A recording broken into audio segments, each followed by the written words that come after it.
தேவன் தம்முடைய பிள்ளைகளுக்கு சிறப்பான காரியங்களை செய்கிறவர், ஆசீர்வாதமான காரியங்களை தருகிறார். இன்றைக்கும் அவருடைய சிறப்பான ஆசீர்வாதங்கள் உங்கள் வாழ்க்கையில் உங்களை தேடி வரும்படிக்கு இந்த நாளை கொடுத்திருக்கிறார். இதுவும் ஒரு சிறப்பான நாள், ஆசீர்வாதத்தின் நாள். தேவன் உங்களுக்காய் செய்ய போகிற கிரியை பார்க்கும்படிக்கு உங்களுக்காய் தேவன் கொடுத்திருக்கிற ஜீவனுள்ள நாள். அப்போஸ்தலர் 16:26 இப்படி இருக்கு: சடுதியிலே சிறைச்சாலையின் அஸ்திபாரங்கள் அசையும்படியாக பூமி மிகவும் அதிர்ந்தது. உடனே கதவுகளெல்லாம் திறவுண்டது, எல்லாருடைய கட்டுகளும் கலண்டு போயிட்டு. இந்த வசனத்தின் மூலமாக ஆண்டவர் உங்களுக்கு என்ன சொல்லுகிறார்னா, அவர் உங்கள் வாழ்க்கையில சடுதியான சம்பவங்களை நேரிட செய்வார்.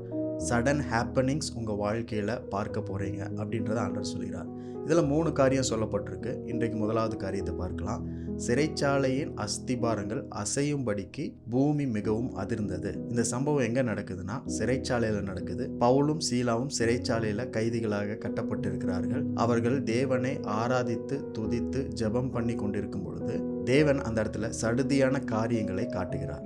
அதுல முதலாவது காரியம் என்னன்னா, சிறைச்சாலையின் அஸ்திபாரம் அசைந்தது. அஸ்திபாரம் அப்படின்னாலே அதற்கு அர்த்தம் என்னன்னா, அது அசையாத ஒரு காரியம், ஸ்ட்ராங்கான ஒரு காரியம்.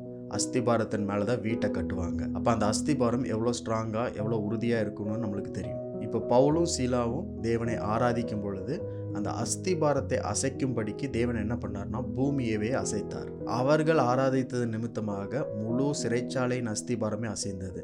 எல்லோருக்கும் ஒரு அசைவு அங்கே ஏற்பட்டது. நம்முடைய வாழ்க்கையிலும் நாம் எதை குறித்தும் கவலைப்படாமல் ஆண்டவரை துதிக்கும் பொழுது, ஜெபிக்கும் பொழுது, ஆராதிக்கும் பொழுது சடுதியான சம்பவங்கள் நம்முடைய வாழ்க்கையில் நேரிடும். இதுவரைக்கும் மாறாமல் உறுதியாய் நின்று கொண்டிருக்கிற அஸ்திபாரத்தின் மேல் கட்டப்பட்டிருக்கிற எவ்வளோ பெரிய பிரச்சனைகளாக இருந்தாலும் உங்கள் வாழ்க்கையில் ஒரு சடுதியான அசைவுகளை, சடுதியான மாற்றங்களை, அஸ்திபாரங்கள் அசையும்படியான காரியங்களை தேவன் உங்கள் வாழ்க்கையில் செய்வார். எப்பொழுதுனா, நீங்கள் அவரை தொடர்ந்து துதித்து அவருடைய நாமத்தை உயர்த்தி ஆராதித்து கொண்டே இருக்கும் பொழுது நம்ம கவலைப்படுறதுனாலையோ புலம்புறதுனாலேயோ எதுவும் நடக்க போகிறதில்ல. மாறாக தேவனை துதிக்கிறது நிமித்தமாக, அவரை ஆராதிக்கிறது நிமித்தமாக நம்முடைய வாழ்க்கையில் அசையாத அஸ்திபாரங்கள் எல்லாம் அசையும். எவ்வளோ பெரிய பிரச்சனைகளாக இருந்தாலும், எவ்வளோ பெரிய காரியங்களாக இருந்தாலும், பலவீனம், நோயாக இருந்தாலும், அது அசைக்க முடியாத ஒரு காரியமாக இருந்தால் கூட அவரை துதிக்கும் பொழுது, அவருடைய நாமத்தை உயர்த்தும் பொழுது அசையும்.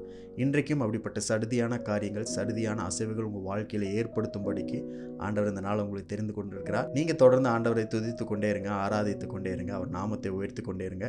உங்களுக்கான சடுதியான அசைவுகள், அஸ்திபாரங்கள் அசையும் காரியங்களை நீங்கள் பார்க்கும்படிக்கு இந்த நாள் தேவன் உங்களுக்கு ஆசீர்வாதமாக கொடுத்திருக்கிறக்காய் அவருக்கு நன்றி செலுத்துங்க.